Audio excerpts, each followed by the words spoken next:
पिछले अध्याय का संक्षिप्त सार।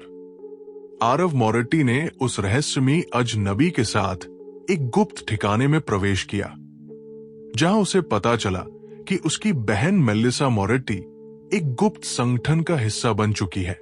उस अजनबी ने उसे चेतावनी दी कि अगर वो इस रास्ते पर आगे बढ़ेगा तो लौटने का कोई रास्ता नहीं होगा। लेकिन आरव डरा नहीं। उसने ठान लिया कि वो अपनी बहन को वापस लेकर रहेगा। अब उसके सामने पहला इम्तिहान था, गुप्त ठिकाने की रहस्यमयी दीवारें। आरव ने चारों ओर देखा। ये जगह किसी पुरानी गुफा जैसी थी, जहां हर ओर रहस्यमयी प्रतीकों से भरी किताबें, नक्शे और दस्तावेज बिखरे पड़े थे। दीवारों पर जले हुए निशान थे, जैसे यहां कुछ असामान्य हुआ हो। अजनबी आदमी ने एक पुरानी लकड़ी की अलमारी खोली और एक काली किताब निकाली। अगर तुम इस संगठन के राज जानना चाहते हो और अपनी बहन तक पहुंचना चाहते हो तो तुम्हें इसकी परीक्षा पास करनी होगी। आरव ने किताब की ओर देखा। उस पर एक अजीबोगरीब प्रतीक बना था, एक आंख जिसके चारों ओर घुमावदार रेखाएं थी। ये क्या है? आरव ने पूछा। अजनबी ने धीरे से पन्ना पलटा और कहा, पहला इम्तिहान, सत्य और भ्रम के बीच अंतर करना। आरव ने भौहें चढ़ाई। मतलब? अजनबी ने मुस्कुराते हुए कहा, इस कमरे में 3 दरवाजे हैं। इनमें से एक सच की ओर जाता है, एक तुम्हें वापस वही छोड़ देगा जहां से तुम आए थे, और तीसरा मौत की ओर जाता है। आरव ने तुरंत चारों ओर देखा। सच में वहां 3 दरवाजे थे, सभी एक जैसे। और मैं सही दरवाजा कैसे पहचानूं?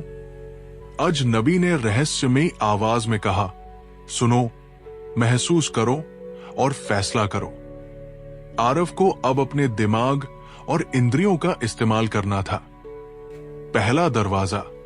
आरव पहले दरवाजे के पास गया और ध्यान से सुना। शांति थी, लेकिन जब उसने अपना हाथ दरवाजे के हैंडल पर रखा तो उसे हल्की सी गर्मी महसूस हुई। ये कुछ अजीब है, उसने सोचा। दूसरा दरवाजा। फिर वो दूसरे दरवाजे के पास गया। जैसे ही उसने हाथ बढ़ाया, उसे बहुत हल्की फुसफुसाहट सुनाई दी। क्या ये मेरे दिमाग का भ्रम है? उसने सोचा। तीसरा दरवाजा। आखिर में आरव तीसरे दरवाजे के पास पहुंचा। ये दरवाजा सबसे अलग महसूस हो रहा था, जैसे इसे छूते ही कुछ बदल जाएगा। उसने अपनी उंगलियां दरवाजे पर रखी और अचानक दरवाजा अपने आप हिलने लगा। आरव घबराकर पीछे हट गया। क्या ये मौत की ओर जाने वाला दरवाजा है? उसने सोचा। निर्णय का क्षण। अब आरव के पास ज्यादा समय नहीं था।